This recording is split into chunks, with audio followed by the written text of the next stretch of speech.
자, 안녕하세요. 오늘은 물리학 5원 강의 25쪽의 힘과 운동에 대해서 다루고 수업을 해보도록 하겠습니다.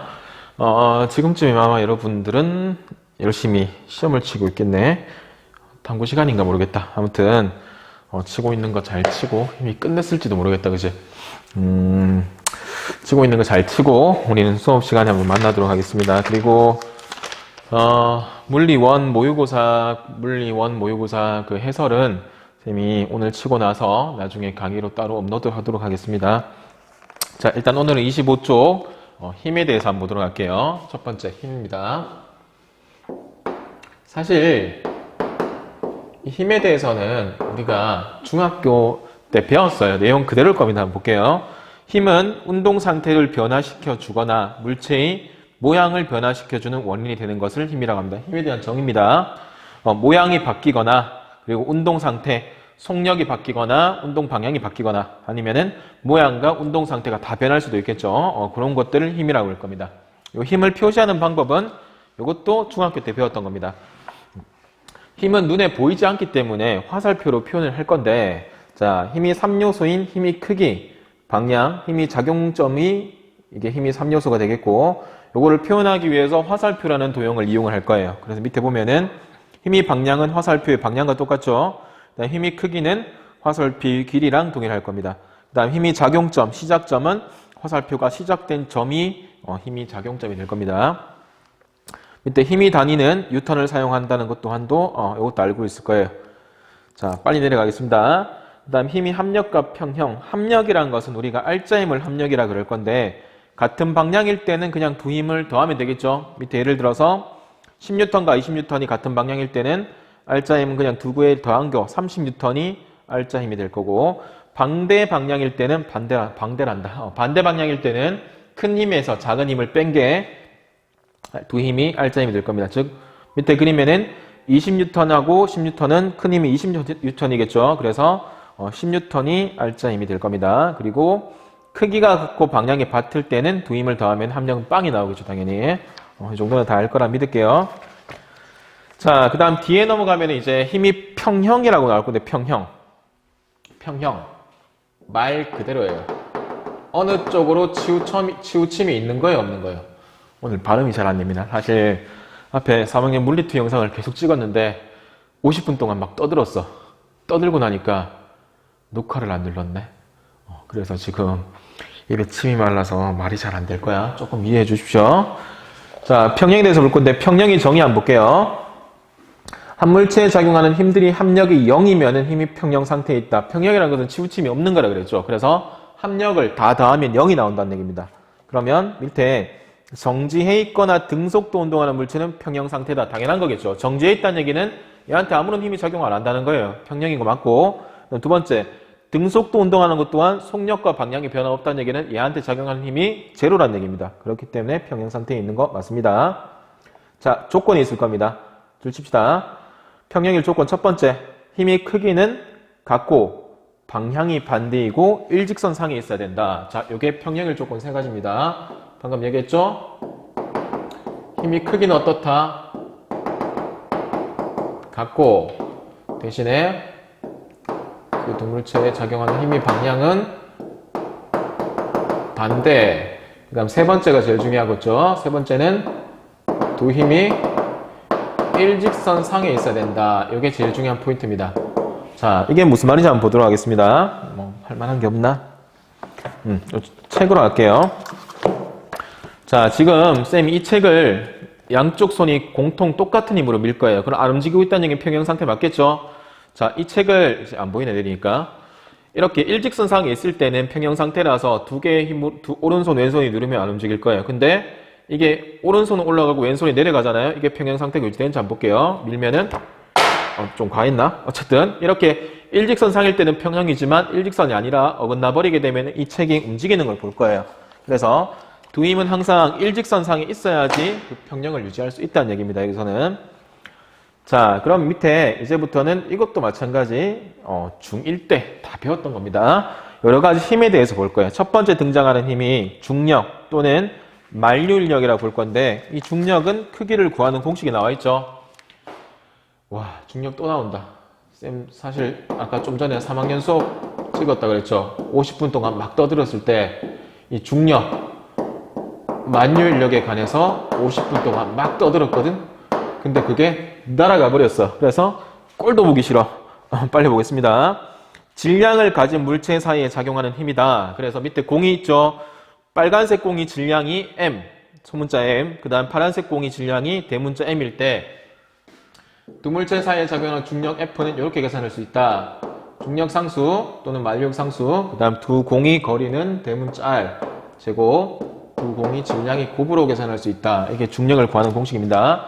이게 어떻게 나왔는지는 아까 내가 한참 떠들었던 그 물리2에 가면은 뉴턴이 이 공식, 중력 법칙 공식을 어떻게 유도해내는지 알게 될 겁니다. 자, 그 다음에 중력과 속도 G 또한 한번 볼까요? 요것도 R제곱분의 M이다. 요건 어떻게 나왔는지 간략하게 살펴볼게요. 우리가 물체한테서 중력을 받는다는 얘기는 이 중력만큼 물체의 무게가 생긴다는 얘기겠죠. 물체의 무게는 질량에다가 중력 가속도 G를 곱한 거예요. 그래서 요 공식을 G에 대해 정리한 게 요 공식이에요. M을 넘어가면 되겠죠. 그래서 R제곱분의 MM 이런 공식이 나온 겁니다. MM 때문에 안 되겠네. G가 M이 날아갔잖아, 맞지? 큰일 날 뻔했네. 그래서 G, M 이렇게 공식이 나온 겁니다. 이거 정리한 겁니다. 저렇게 이해를 하면 되겠고, 지구 표면에서는 중력과 속도가 약 얼마로 배웠죠? 10m/s 제곱이다. 즉 1초당 약 10씩. 우리는 아마 숫자 9.8이라는 숫자가 더 익숙할 거예요. 그리고 중력의 방향은 지구 중심 방향이다 라고 배웠을 겁니다. 자, 일단 밑에 이건 사실 중요도 않은 내용이잖아. 질량이랑 무게 차이 알죠? 질량은 물체가 가지는 고유한 양, 장소에 따라 변하지 않습니다. 무게는 그 물체에 작용하는 뭐의 크기? 중력이 크기. 그래서 중력이 크기이기 때문에 장소에 따라 중력이 다르기 때문에 충분히 달라질 수 있는 값이 무게입니다. 두 개 다르다는 것 정도는 이제 꼭 기억을 할 거라고 믿을게요.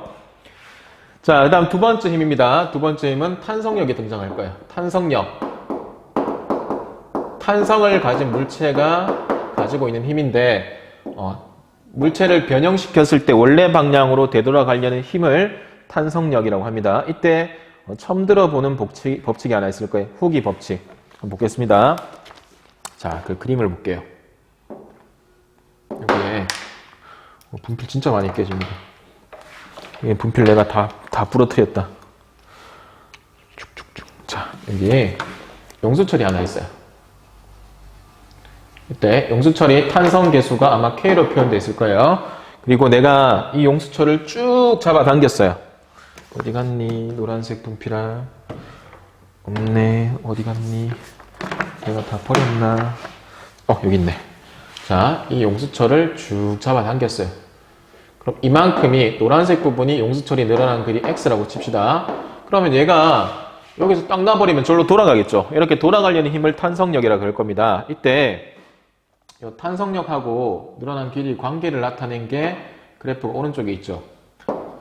자, X축 값이 지금 변형된 길이 X라고 되어 있고, 그 다음에 Y축 값이 F라고 되어 있을 거예요. 자, 그래프 한번 볼까요? 이렇게 되어 있습니다. 분석할 수 있죠? 늘어난 길이가 길면 길수록 탄성력도 어떻게 된다? 커진다고 되어 있을 거예요. 그래서 F는 어떻게 되어 있다? F는 KX다. 그래서 늘어난 길이랑 탄성력은 비례관계입니다. 사실 이때 F는 탄성력은 정확하게 얘기하면 F는 KX가 아니라 앞에 마이너스를 붙여주는 게 맞아요. 왜? 내가 힘을 준 방향과 반대 방향으로 돌아가니까. 이게 좀 정확한 표현이겠죠. 만약에 이게 내가 준 힘이라면은, 근데 거기서는 탄성력이라 제시가 되어 있기 때문에 지금 마이너스 이게 빠져 있는 거예요. 이해했죠? 만약에 내가 준 힘하고는 마이너스 KX, 그럼 마이너스는 큰 뜻이 아니라 그냥 반대 방향으로 돌아가려는 힘이다 라고 생각을 하면 될 거예요. 자, 그 다음 밑에 세 번째 등장하는 힘이 마찬가지. 요거는 이제 고등학교 때 처음 등장하는 거예요. 뭐가 나오느냐? 수업하고 있는 이 시간에도 지금 계속해서 공공안전경보. 코로나 때문에 문자가 오고 있네. 일단 세 번째는 수직항력에 대해서 보겠습니다. 수직항력. 수직항력은 사실 한 번은 들어봤는데 이 수직항력이라는 단어로 들어보는 건 아마 생소할 거예요. 자, 문자 한번 보겠습니다. 접촉면이 물체를 수직으로 떠받치는 힘이다. 되게 간단해요. 이때 그림 볼까요? 여기 상자가 하나 있어요. 이 상자는 지금 물체로부터 중력을 아래쪽 방향으로 받고 있죠. 즉 자기 무게만큼 받고 있습니다. 무게 mg만큼 중력을 받고 있고 이 반대되는 힘, 접촉면이 상자를 위쪽으로 떠받치는 힘, 이거를 수직항력이라고 표현할 겁니다. N이라고 표현할 거예요. 이게 영어로 왜 N이라고 표현되어 있냐면은 기억이 나는지 모르겠어요. 이게 normal force인가 그럴 거예요. 아무튼 그렇게 N으로 표현한다는 거 수직항력은 기억을 해둡시다. 방향은 수직에 접촉면이 수직한 방향으로 이쪽으로 표시된다. 만약에 오른쪽에도 그림이 하게 나오겠지만 빗면에 이렇게 있다 치면은 물체가 이렇게 있겠죠. 이 물체에 작용하는 수직항력은 접촉면에 항상 수직인 방향으로 이렇게 이제 수직항력이 작용한다는 걸 기억하면 됩니다. 자, 그 다음에 등장하는 힘은 마찰력이에요. 사실 오늘 하는 것 중에 이 마찰력이 가장 중요하다라고 봐도 되는데 마찰력도 중학교 때 이미 한번 겪었죠. 마찰력의 정의는 뭐다? 물체의 운동을 도와주는 힘이 아니라 방해하는 힘이다라고 배웠을 겁니다. 자, 여기서는 마찰력을 이제 고등학교 과정에서는 두 개로 크게 나눠서 볼 거예요. 첫 번째가 처음 등장합니다. 정지 마찰력이다 라고 되어 있을 겁니다. 정지 마찰력. 되겠죠? 자, 정지 마찰력 옆에 기호로 하나 표현을 합시다. 이렇게. FS인데 이때 마찰력이 정의가 뭐냐면 영어로 프리션일 겁니다. 그래서 FD에 S가 붙였다는 얘기는 프리션 스탑, 정지했을 때 마찰력을 FS라고 표현할 겁니다. 자, 중요한 내용이 하나 나올 겁니다. 물체의 외력이 작용해도 움직이지 않을 때의 마찰력입니다. 내가 아무리 밀어도 움직이지 않을 거예요. 그때 이 물체와 바닥 사이에 작용하는 마찰력을 FS, 프리션 마찰력, 정지 마찰력이라고 얘기할 겁니다. 이때 이 정지 마찰력은 외력하고 크기가 같고 방향이 반대이다 라고 할 겁니다. 그래서 이렇게 둘 거예요. 정지 마찰력은 뭐와 같냐? 외력하고 크기가 같다. 작용하는 힘과 크기가 같다는 얘기입니다. 대신에 방향이 반대이기 때문에 앞에 마이너스를 붙여줄 겁니다. 자, 그 다음 쭉 읽어볼까요? 정지 마찰력이 최대값을 우리는 최대 정지 마찰력이라 그런다. 그냥 최대라는 단어밖에 안 붙어 있습니다. 자, 그 다음 두 번째. 정지 마찰력 말고 무슨 마찰력이 등장하느냐? 운동 마찰력이 등장할 거예요. 자, 운동 마찰력은 말 그대로 운동하고 있을 때 작용하는 마찰력이겠죠. 운동하고 있을 때도 마찰력이 작용합니다. 예를 들어서 바퀴가 굴러가고 있을 때도 또는 공이 굴러가고 있을 때도 그 공이랑 바닥 사이에 마찰력이 충분히 작용을 할 겁니다. 자, 이거는 어떻게 표현하느냐? 운동하고 있다. 우리가 운동 에너지를 EK라고 표현을 했었죠. 그게 키네틱, 운동하고 있다는 뜻이기 때문에 여기 동일합니다. 프리션, K, 운동하고 있을 때 마찰력이라는 뜻입니다. 자, 이건 한번 볼게요. 물체가 운동하고 있는 동안에 작용하는 마찰력으로 접촉면이 물체를 수직으로 미는 힘, 아까 위에서 배웠죠? 수직항력과 비례관계다. 그래서 운동 마찰력 FK는 뭐의 비례관계다? 수직항력과는 비례관계다라는 요점을 이해하면 됩니다. 그래서 요거를 그래프로 나타낸 게 하나 있을 건데 밑에 그래프 한번 볼까요? 자, 그래프를 보게 되면은 지금 Y축 값이 마찰력 F라고 표현되어 있고 그 다음에 요거는 평행하게 미는 힘이라고 되어 있습니다. 그래서 처음부터 시작해서 쭉 올라갈 거예요. 이게 정지 마찰력입니다. 내가 외력을 미는 만큼 정지 마찰력도 같이 올라가겠죠? 왜냐면은 외력과 정지 마찰력을 같다고 했습니다. 자, 이때 책에 있는 그대로 할게요. 요 붉은색 선이 정지 마찰력입니다. 정지 마찰력. 그리고 어느 순간 밀다 보면은 운동을 하게 되겠죠. 이때 운동을 할 때 마찰력은 운동 상태, 파란색으로 표현이 이렇게 되어 있을 거예요. 이렇게. 이때 그러면 마찰력 중에서 아까 요 부분 뭐라 한다 했죠? 이게 최대 정지 마찰력이 되는 거겠죠. 요거는 운동 마찰력이 되는 겁니다. 그래서 요 붉은색 선이 정지 마찰력, 그 다음에 파란색 선이 운동 마찰력이 될 겁니다. 그래서 최대 정지 마찰력을 넘어선 순간부터 운동을 할 건데 그때는 최대 정지 마찰력보다 살짝 내려가 있을 겁니다. 요 구간 동안은 운동 마찰력이 동일하게 계속 작용을 할 겁니다. 자, 그 다음 책 28쪽으로 넘어가 볼게요. 마찰력의 방향은 중학교 때 들었습니다. 운동하는 방향과 같은 방향이다, 반대 방향이다? 반대 방향이다. 그래서 미끄러지는 방향과 반대 방향이라고 표현이 되어 있죠. 그림과 같이 A, B가 함께 등가속도 운동을 하는 경우 A R자임의 방향은 오른쪽이다. 왜? 오른쪽으로 움직이니까 R자임 방향 오른쪽. 그리고 작용하는 힘은 B가 A에 작용하는 마찰력 분임으로 마찰력 방향은 어느 쪽이다? 오른쪽이다. 여기 조금 희한하죠. A R자인 방향 오른쪽이고 마찰력 방향 또한 오른쪽이라고 되어 있습니다.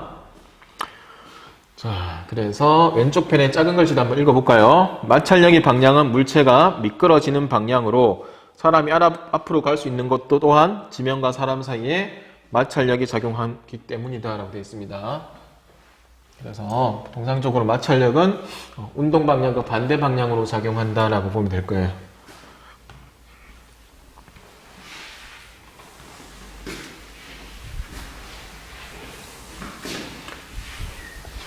자, 그 다음 이제 밑에 마찰력에 영향을 주는 요인, 이것도 한번 보도록 하겠습니다. 요거는 밑에 동그라미 4번의 큰 내용을 보기 전에 밑에 큰 내용 먼저 보고 봅시다. 자, 수평면으로 놓인 나무판 위에 나무도막을 올려놓고 힘을 서서히 증가시키면서 나무도막이 움직이는 순간을 측정한다. 그러면 움직일 때 그 당시 힘이 최대 정지 마찰력이라는 건 알겠죠? 그 다음에 줄을 한 개씩 올려놓으면서 반복하고 그 다음 접촉 면적을 다르게 하면서 반복을 했대. 그랬더니 이제 탐구 결과 마찰력은 수직항력에 비례한다. 즉 줄을 많이 올려놓으면 올려놓을수록 이제 마찰력이 더 커진다는 얘기겠죠. 수직항력에 비례합니다. 그다음 접촉면이 넓이와는 관계가 있다 없다? 전혀 관계 없습니다. 그리고 접촉면이 거칠면 거칠수록 마찰력이 어떻게 될까요? 더 커진다는 사실을 확인을 할 수 있겠죠. 자, 그럼 옆에 있는 그림만 설명을 하고 오늘 진도는 더 안 나가겠습니다. 빗면 있습니다. 빗면. 요거 힘 분석하는 거 중요하니까 잘 보세요. 자, 빗면이 이렇게 있고 요 각도가 세타라고 지시되어 있습니다. 자, 그 다음에 어떤 물체가 이제 내려갈 거예요. 운동 방향에. 이때 작용하는 힘을 표현을 한번 해볼 건데 일단은 마찰력이 작용하겠죠. 마찰력은 운동 방향과 무슨 관계로 작용한다? 반대 방향으로. 그래서 마찰력은 노란색으로 표현할게요. 내려가고 있으니까 마찰력은 반대 방향으로 F만큼 작용하고 있다라고 봅니다. 그 다음에 접촉면에서 이 물체를 들어 올리는 이 힘을 뭐라 하는데 있죠? 수직항력. 이걸 N이라고 표현할게요. 그 다음에 이제 이 물체에 작용하고 있는 힘은 연직 아랫 방향으로 작용하고 있겠죠. 이렇게 연직 아랫 방향으로. 이게 중력이자 이 물체에 작용하면 전체 힘이 되겠죠. 이 중에서 이 힘을 이제 X축 성분과 Y축 성분을 분해하게 되면은 이렇게 분해하겠습니다. 아랫방향 성분이 mg 코사인 세타.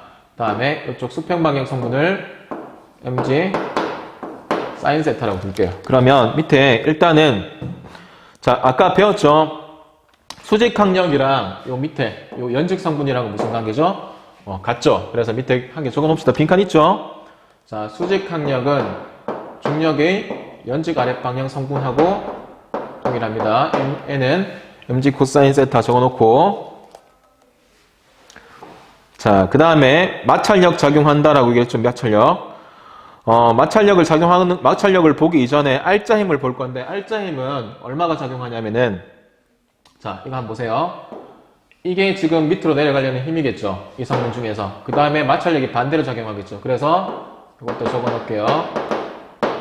이 물체에 작용하는 R자인 F를 적으라 그러면은 mg 사인 세타에서 마찰력 F를 빼버리게 되면은 이 물체에 작용하는 R자 힘이 될 겁니다. 이해했죠? 이렇게 기억을 해둡시다. 구체적인 숫자는 문제에 나오면 나중에 풀이를 통해서 한번 보도록 하겠습니다. 자, 그러면 오늘은 이제 뭘 배웠느냐 정리를 해볼게요. 뭘 배웠느냐? 첫 번째가 힘의 정의에 대해서 배웠고, 그리고 여러 가지 힘에 대해서 배웠습니다. 요것들 다 배우고 다음 시간엔 그럼 뭐 배울 거냐? 이 힘이 적용된 뉴턴 운동 법칙 3가지에 대해서 배울 겁니다. 알겠죠? 자, 그럼 오늘 진도 나간 과제는 29쪽 문제를 풀고요. 40쪽에 넘어가서 1번부터 몇 번까지를 풀면 되냐면은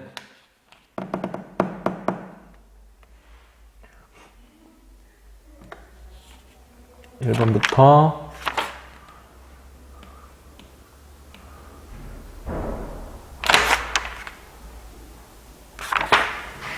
8번 1번부터 8번까지고 40쪽 1번부터 8번까지 풀면 되고 그 다음에 실력 향상 문제 44쪽도 1번부터